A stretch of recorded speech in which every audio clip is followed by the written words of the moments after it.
Chapter of Celestial Cultivation, Article 6, Nurturing the Spirit of Heaven and Earth, Loving Nature and the Rivers and Mountains. Xiefeng. All things in heaven and earth, all of nature, are both the intrinsic and extrinsic manifestations of the Tao. Between heaven and earth, there is nothing noble and nothing lowly, nothing useless and nothing to be discarded. From bacteria to celestial bodies, from plants to mountains and rivers, all are manifestations of the Tao, all are components of the Tao. Humans are part of nature, seamlessly integrated with the Tao. This means that humans are one with all things in heaven and earth. Therefore, we must cultivate the spirit of heaven and earth, love nature and the rivers and mountains. To show contempt for heaven and earth is to show contempt for oneself. To destroy nature and the rivers and mountains is to bring devastation upon oneself. Selfishness is self-destruction, and self-destruction is selfishness. A person who lacks the spirit of heaven and earth is bound to act selfishly and recklessly. A person who does not love nature and the rivers and mountains will inevitably become an evil being, ultimately suffering nature's retribution. The so-called spirit of heaven and earth is the ability to merge oneself into all things in heaven and earth. I am everything, and everything is me. As long as all things exist, I exist. If all things perish, I perish.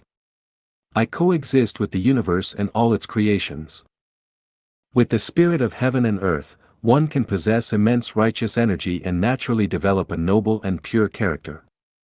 This spirit allows one's consciousness to expand into infinite time and space, achieving unity with the spirit of the universe and thereby attaining eternal life. The Taoist state of harmony between heaven and man can thus be realized.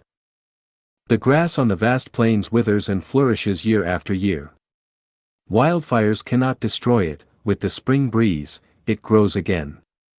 All things undergo cycles of purification and elimination. Only through continuous self-purification and renewal can one refine one's character and extend life into infinite time and space. This is the spirit of heaven and earth, transcending ordinary perspectives. By attaining this understanding, one will no longer grieve over decline nor rejoice in prosperity but will instead ascend toward the highest realm of life. The spirit of heaven and earth is a vast, boundless, and magnanimous heart, like the ocean that embraces thousands of rivers. It is a transcendent, all-encompassing spirit, free from the limitations of self, space, and time, possessing the vision of a Buddha that perceives the infinitely small and the infinitely vast, a spirit of Hundun. It is the eternal spirit of merging oneself into the infinite universe and time-space. Lifechanyuan advocates for the spirit of heaven and earth because the entire universe is a Zen garden of life. Once one comprehends its Zen essence, one can coexist with heaven and earth and attain enlightenment to become a celestial being. Nature and the rivers and mountains are like my hair, skin, flesh, bones, and blood vessels. Loving nature and the rivers and mountains is loving myself. By loving nature and the rivers and mountains, one can hear the melodies of heaven and earth, savor the mysteries of creation, and understand the sacredness and will of the greatest Creator. At the same time, this love can awaken one's compassion, enabling one to treat all things in the universe equally, without creating artificial distinctions of rank and status, thereby preventing unnecessary worries and sorrows and avoiding elimination by the laws of life.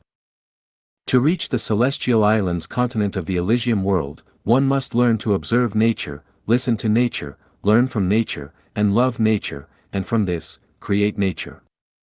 On Snow Peak Island, super celestial being UES mystical art stem from the marvelous practice of creating nature. This divine mastery originates from meticulous observation, imitation, and creation of the myriad aspects of nature. Without an understanding of nature's manifestations, one cannot attain her level of mystical power. Therefore, one must listen to every celestial and earthly melody, observe every blade of grass and every flower, appreciate every change in the wind, clouds, rain, and snow, and focus on the ever-shifting natural scenery. One must strive to imprint within one's heart all the true, good, beautiful, and loving phenomena one sees, hears, smells, and senses so that they can be embedded in one's consciousness and later replicated in the celestial islands. I have always praised the images of "the heavenly kingdom is so delightful," reposted by Wanyan Celestial. If we can deeply imprint those scenes into our subconscious, they will lay the foundation for our journey to the thousand-year world. To become a celestial, one must constantly envision beauty, especially the unparalleled landscapes of nature. The images reposted by Penglai Celestial and Sanghai Celestial have the same effect. To become a celestial, one must continuously transcend oneself, elevate oneself, step out of the self, step out of family and nation, step out of religion and politics, and step out of the human world. One must continuously eliminate the old self and refresh oneself, not be bound by fixed thought patterns, and open the heart to an expansive, boundless realm. One must firmly believe in the existence of the thousand-year world, the 10,000-year world, and the Elysium world, and believe that through self-cultivation and refinement, one can reach the ideal celestial space. The more one explores, the more one gains. The more one minds, the richer one becomes. The more one comprehends, the more one becomes spiritually agile. The further one advances, the wider the path becomes. Nurturing the spirit of heaven and earth, loving nature and the rivers and mountains, cherishing each day, and focusing on the future of life, this is the path to becoming a celestial being. Chapter of Celestial Cultivation, Article 7, Transcending the Mundane and Progressing Through the Unconventional.